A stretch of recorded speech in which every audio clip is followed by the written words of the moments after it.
नमस्कार बच्चों, कैसे हो आप सब। एक बार फिर से इन ऑनलाइन शिक्षण में मैं दुधरेजिया हेतल आप सबका हार्दिक स्वागत करती हूँ। बच्चों, अगले वीडियो में हमने संज्ञा किसको कहते हैं, संज्ञा क्या है, वो हमने देखा कि संज्ञा की परिभाषा क्या है, संज्ञा किसको कहा जाता है। आज हम बात करेंगे संज्ञा का हमारा पार्ट 2, जो कक्षा 6, 7, 8, 9 और 10 में आता है। आज बात करने वाले हैं हम अगले वीडियो में हमने देखा संज्ञा किसको कहते हैं, संज्ञा की परिभाषा क्या है। संज्ञा यानी कि नाम, कोई भी नाम, ठीक है। अब आज संज्ञा शब्द में हमने अगले वीडियो में व्यक्तिवाचक संज्ञा, जातिवाचक संज्ञा और भाववाचक संज्ञा उदाहरण के साथ उसकी परिभाषा हमने देख ली। आज हमें बात करनी है संज्ञा के भेद हमारे जो बाकी थे, समूहवाचक संज्ञा या समुदायवाचक संज्ञा, द्रव्यवाचक संज्ञा या पदार्थवाचक संज्ञा, कर्तुवाचक संज्ञा और क्रमवाचक संज्ञा, ठीक है। तो फिर सबसे पहले आज हम लेंगे कि समूहवाचक संज्ञा या समुदायवाचक संज्ञा, ठीक है। अब हमने 3 की अगले वीडियो में बात कर ली, व्यक्तिवाचक संज्ञा, जातिवाचक संज्ञा और भाववाचक संज्ञा। आज हम बात करने वाले हैं समूहवाचक संज्ञा या समुदायवाचक संज्ञा की। तो सबसे पहले समूहवाचक या समुदायवाचक संज्ञा किसको कहा जाता है।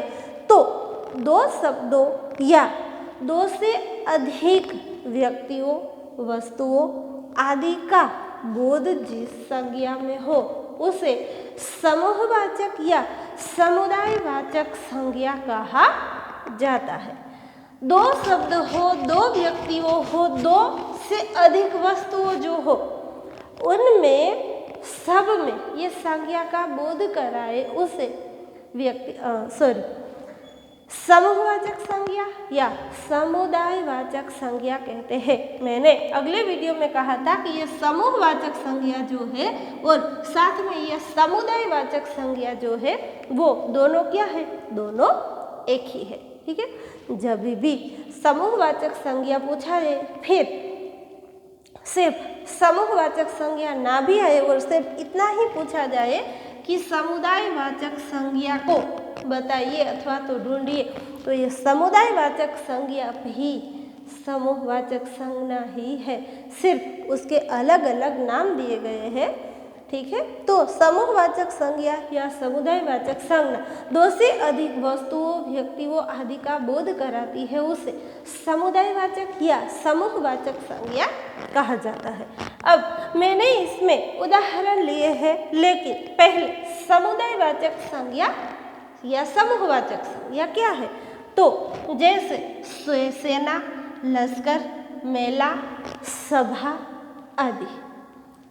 समूह और समुदाय दोनों एक ही है। अब तो आपको समूह शब्द या तो समुदाय शब्द आते ही आपको पता चल रहा है कि समूह में सब साथ में होते हैं। जो कोई एक ही व्यक्ति हो, दूर खड़ा हो और कहीं और उसके दूर या तो उसके सामने 6 से 7 व्यक्ति खड़े हैं, तो फिर उसमें हम समूह या समुदाय किसको कहते हैं। तो जो एक व्यक्ति के सामने जो समूह में 6 से 7 व्यक्ति खड़े हैं, उसको हम समुदाय या समूहवाचक संज्ञा कहेंगे। और वो जो दूर एक व्यक्ति खड़ा है, तो फिर उसको क्या कहेंगे, उसको व्यक्तिवाचक संज्ञा कहा जाता है। तो जैसे सेना, लश्कर, मेला, सभा आदि आप देख सकते हो, कहीं भी देखा होगा टीवी में, फिल्मों में, सीरियलों में। तो सेना जो है उसमें कोई भी व्यक्ति कभी भी अकेला नहीं होता। लश्कर तो पूरा लश्कर साथ में ही होता है, लश्कर में कोई एक व्यक्ति नहीं होता है। वैसे ही मेले में आपको कभी कि पूरा मेला सजा हुआ है या तो मेला लगा हुआ है, लेकिन किसी भी आपने एक व्यक्ति को उधर देखा कि हाँ ये पूरे मेले में सिर्फ अकेला व्यक्ति है? नहीं, मेले में सब व्यक्ति साथ में होते हैं, तो वो क्या कहलाते हैं? समुदायवाचक संज्ञा या समूहवाचक संज्ञा। फिर मैंने उदाहरण लिए हैं, किसी ने फूलों का गुच्छा तैयार किया। देखो अगले वीडियो में हमने देखा था कि व्यक्ति का नाम जब हो तब वो व्यक्तिवाचक एक ही कहलाएगा। अगर व्यक्ति का किसी का नाम नहीं है, सिर्फ मनुष्य पूरी जाति कहलाती है, तब उसे जातिवाचक संज्ञा कहलाता है। अब हमें लेना है पूरे समूह को साथ में, जैसे जातिवाचक संज्ञा में लिए थे उसी ही तरह ये समूहवाचक या समुदायवाचक में। तो फूल एक है, तब हम उसको क्या कहेंगे कि गुलाब का फूल सुंदर है। ठीक है, तो गुलाब व्यक्तिवाचक संज्ञा हुई। हम फूल ले तो फूल भी, सिर्फ फूल अच्छे हैं, तो फिर वो जातिवाचक संज्ञा में आएगी, किसी भी फूल का नाम नहीं दिया हो तब। अगर गुलाब सुंदर फूल है ऐसा हम कहें तो गुलाब जो है वो फूल का नाम आ गया, तो उसे व्यक्तिवाचक संज्ञा कहा जाता है। अब इधर उदाहरण लिया है कि फूलों का गुच्छा तैयार है, ना ही तो फूल का नाम है ना ही कुछ और नाम दिया गया है, तो फूल जो है सब आ गए। गुच्छा क्या है? सेना, लश्कर, सभा। गुच्छा, गुच्छे में कभी एक ही फूल नहीं होता है। ठीक है, अगर कोई हमें या तो हम किसी को एक फूल दे, ठीक है, और फूलों का गुच्छा दे, तो फूलों को गुच्छे में कितने फूल होते हैं? 2 से अधिक फूल होते हैं, तब गुच्छा तैयार होता है। तो गुच्छा जो है वो समूहवाचक या समुदायवाचक संज्ञा कहलाएगा। दूसरा है, मेले में ढेर सारी वस्तुएं थी। तो मेला शब्द जो है वो अकेले में मेला नहीं होता, सब साथ में होते हैं। अब इधर 2 और शब्द भी आ सकते हैं, ढेर यानी कि कई सारी।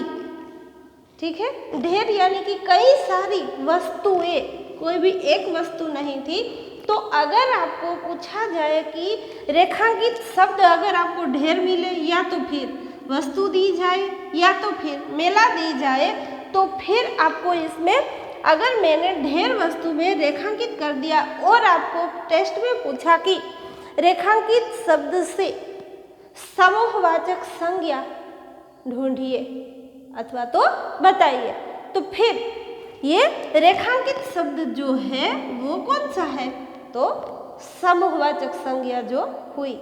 अगर इसमें कहीं भी बताया नहीं गया है, कोई भी रेखांकित नहीं किया गया है, सिर्फ ये मेले में ढेर सारी वस्तुएं थी, ये सिर्फ एक वाक्य दिया गया है, तब आपको पूछा जाता है कि समूहवाचक संज्ञा ढूंढिए अथवा तो बताइए। तो फिर इसमें आप मेला लिखे तो फिर भी आ सकता है, ढेर करे तो फिर भी, और वस्तुएं लिखे फिर भी, ये समूहवाचक संज्ञा ही कहलाएगी या तो समुदायवाचक संज्ञा ही कहलाएगी। उसके बाद में हम देखेंगे समुदाय और समूहवाचक संज्ञा देख ली, उसके बाद द्रव्यवाचक या पदार्थवाचक संज्ञा। तो द्रव्यवाचक या पदार्थवाचक संज्ञा किसको कहते हैं? कि जिन संज्ञा में धातु, खाद्य पदार्थ, वस्तु, द्रव्य या वस्त्राभूषण का बोध हो, उसे उस संज्ञा को किसकी कौन सी संज्ञा कहा जाता है? तो कि द्रव्यवाचक संज्ञा या पदार्थवाचक संज्ञा। ये दोनों हमको क्या लेनी है? एक ही संज्ञा को लेनी है। अगर 2 अलग अलग परिभाषा करके इन दोनों को अलग अलग कर दे, फिर भी दोनों की परिभाषा एक ही आएगी दोनों में। हाँ, पदार्थवाचक संज्ञा अगर आप अलग से लिखे तो पदार्थ में सिर्फ कोई भी वस्तु, कोई भी पदार्थवाचक जो दिया गया है, दाल है, चीनी है, वस्त्र है, कोई भी कपड़ा, तो यही सिर्फ आएगा। लेकिन ये द्रव्यवाचक और पदार्थवाचक दोनों संज्ञा एक ही है, इसलिए इसमें जिन संज्ञा में धातु, खाद्य पदार्थ, वस्तु, द्रव्य या वस्त्राभूषण का बोध हो उसे द्रव्यवाचक या पदार्थवाचक संज्ञा कहा जाता है। जैसे सोना, चांदी, दूध, घी, तेल, पानी, दाल, कपड़ा। अब कपड़ा शब्द भी आया, कपड़ों में सब कपड़े आ जाते हैं, लेडीज के भी और जेंट्स के भी, छोटे बच्चे को भी, ठीक है। तो फिर कपड़ा और साड़ी मैंने इधर दोनों लिए हैं, तो फिर साड़ी जो है वो तो कपड़ा में ही आ जाती है। लेकिन कभी कभी ये अलग शब्द पूछे जाते हैं, सिर्फ कपड़ा, कहीं वस्त्राभूषण इसमें नहीं लिखा होता है, तो फिर इधर साड़ी आएगा तो फिर आपको पता नहीं चलेगा कि साड़ी तो कपड़े में आती है और इधर तो कपड़े का कहीं नाम नहीं लिया गया है, इसलिए कपड़ा और साड़ी दोनों ली गई है। आदि शब्द ये पदार्थवाचक संज्ञा और द्रव्यवाचक संज्ञा में आएगी। अब उदाहरण है, मनोहर ने आज सोना खरीदा है, तो ये सोना क्या है, इनमें आया, हाँ। तो मनोहर ने आज सोना खरीदा है, तो सोना है वो कोई वस्तु है, तो ये द्रव्यवाचक संज्ञा कहलाएगी। शीतल ने सुंदर साड़ी पहनी, अब आ गया ना साड़ी सब, ठीक है। शीतल ने सुंदर साड़ी पहनी, तो साड़ी है वो पदार्थवाचक या द्रव्यवाचक संज्ञा कहलाएगी। रमा ने 2.5 लीटर दूध खरीदा, तो ये दूध शब्द जो है वो क्या है, वो द्रव्यवाचक संज्ञा कहलाएगा। अगर कोई सिर्फ पदार्थ दिया गया हो तो फिर वो पदार्थवाचक आएगा। पदार्थ और द्रव्य कभी कभी साथ में दिए गए हो तो फिर पदार्थवाचक या द्रव्यवाचक संज्ञा दोनों आएगी। अभी हम साड़ी देखें, या तो सिर्फ साड़ी देखनी है तो पदार्थवाचक संज्ञा सिर्फ एक ही आएगी, ठीक है। अब रमा ने 2.5 लीटर दूध खरीदा, तो ये दूध जो है वो सिर्फ द्रव्यवाचक में आएगा। इधर लिखा है आज मनोहर ने सोना खरीदा, तो सोना है वो द्रव्यवाचक में आएगा। उसकी जगह लिखा होगा कि रमा ने आधा किलो या तो 500 ग्राम चीनी खरीदी, या तो 500 ग्राम दाल शब्द हमारा इधर आया कि 500 ग्राम दाल खरीदी, तो दाल भी पदार्थवाचक संज्ञा में आ जाएगा। अब हमें देखना है कर्तुवाचक संज्ञा, जो कि ज़्यादातर 9वीं और 10वीं कक्षा में आपको पूछा जाती है कि कर्तुवाचक संज्ञा किसको कहते हैं। तो कर्तुवाचक संज्ञा में कर्ता का बोध कराती है, कर्ता जो होते हैं उसका बोध कराती है, और क्रिया से भी कर्तुवाचक संज्ञा बनी जाती है और इसमें प्रत्यय लगाए जाते हैं। प्रत्यय के द्वारा ये कर्तुवाचक संज्ञा जो है वो बनती है, कर्ता का स्थान कराती है, बोध कराती है। कर्ता जो कार्य करता है उसे कर्तुवाचक संज्ञा कहा जाता है। अब इसमें कहा गया है कि प्रत्यय उसमें लगा जाते हैं, तो प्रत्यय हमने अगले वीडियो में देख लिया कि प्रत्यय किसको कहा जाता है, ठीक है। तो फिर प्रत्यय कब लगा जाता है, तो मैंने उदाहरण इधर लिए हैं, यात्रा प्लस ई बराबर यात्री। ई हमने प्रत्यय लगाया तो शब्द हो गया यात्री, यात्रा प्लस ई ये प्रत्यय लगाया तो हो गया यात्री। दूसरा शब्द लिया है नाव प्लस इक बराबर नाविका। ई हमने प्रत्यय लगाया, हाँ, तो शब्द बन गया नाविक। फिर सिर्फ लिया है मैंने खामोशा, तो क्या आएगा, खामोशी। कमजोरा तो कमजोरी। और अब उसके उदाहरण है, जिस वाक्य में कार्य किया जाता है, कार्य कौन करता है, कर्ता करता है कार्य, तो फिर उसको कर्तुवाचक संज्ञा कहा जाता है। जो शिक्षा देता है, देने का कार्य करता है, कर्ता इसमें कौन है, शिक्षा। शिक्षा कार्य करता है लेकिन कर्ता इसमें कौन है, तो कि शिक्षक। शिक्षा कौन देता है, शिक्षक। शिक्षक शिक्षा देता है, तब उसे कर्तुवाचक संज्ञा कहा जाता है। दूसरा है जो नाव चलाता है, तो चलाता है वो तो क्रिया हो गई, नाव उसका साधन है, और चलाता कौन है, करता कौन है, तो क्या नाविक है। तो नाविक नाव चलाता है, तो नाविक जो है वो कर्तृवाचक संज्ञा में आएगा। शिक्षा शिक्षक देता है, तो फिर शिक्षक है वो कर्ता में आएगा। तो फिर ये हमारी हुई ये समूहवाचक या समुदायवाचक संज्ञा, द्रव्यवाचक या पदार्थवाचक संज्ञा, फिर कर्तृवाचक संज्ञा हमने ली।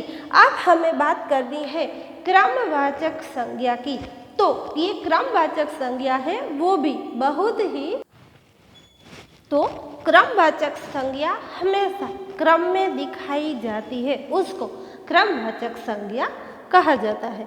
अब हम उसकी परिभाषा देखें क्रमवाचक संज्ञा की, तो जिन संज्ञा शब्दों में वस्तुओं को क्रम में दिखाया जाता है उसको क्रमवाचक संज्ञा कहा जाता है।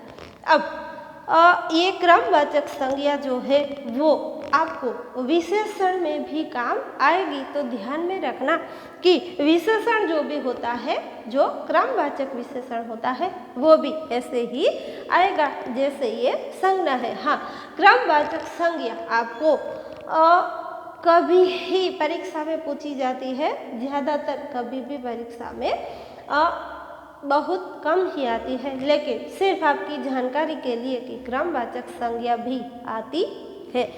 तो क्रमवाचक संज्ञा में उदाहरण क्या आएंगे, तो कि 1, 2, 4, 5, 8, 9, 10, 12, 14, 15, 17, 18 या तो कोई भी, ठीक है, जिसमें क्रम दिया जाता है वो 1, 2, 2, 3, 3, 4, 5, 6 या तो 11वीं 12वीं 12, 13, 15, 18, ठीक है, ऐसे क्रम दिए जाते हैं। अब मैंने पहला उदाहरण लिया है, एक लड़की ने 4-5 पुस्तकें खरीदी, ठीक है, तो 4-5 ये क्रम में दिया गया है कि 4-5 पुस्तकें खरीदी, कहा नहीं गया है कि कितनी पुस्तक 4 है या 5 है, ये आपको विशेषण में आएगा, ठीक है। तो इसमें क्रमवाचक दिए गए हैं, तो 4-5 पुस्तकें खरीदी। दूसरा है क्लास में 2-4 लड़के आए, ठीक है, पूरे वर्ग में पूरे क्लास में 2-4, तो ये 2-4 हमारा क्या कहलाएगा, क्रमवाचक संज्ञा। ये 4-5 हमारा क्या कहलाएगा, क्रमवाचक संज्ञा। या तो कोई और उदाहरण आता है कि हमने क्लास में से 6-7 लड़कों को बुलाया, ठीक है, हमने क्लास में से 6-7 लड़कों को बुलाया, तो ये 6-7 हमारा क्या हो जाएगा, क्रमवाचक, क्रम में बुलाया है। हमने ये नहीं कहा कि 6 लड़के ही आए या 7 लड़के ही आए, क्रम में बुलाया है 6-7 लड़के को।